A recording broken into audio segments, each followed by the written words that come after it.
ఒక అద్భుతం నీ జీవితంలో జరగాలని ఎంతో కాలంగా ప్రార్థన చేస్తున్నావా?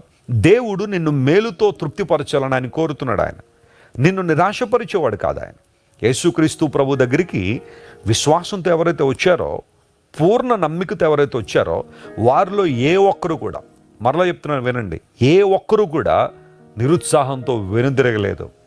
యేసు ప్రభు దగ్గరికి వచ్చి నిరుత్సాహంతో వెనుదిరిగిన వారు ఎవరైనా ఉన్నారంటే అవిశ్వాసంతో వచ్చిన వారని బైబిల్లో ఉంది.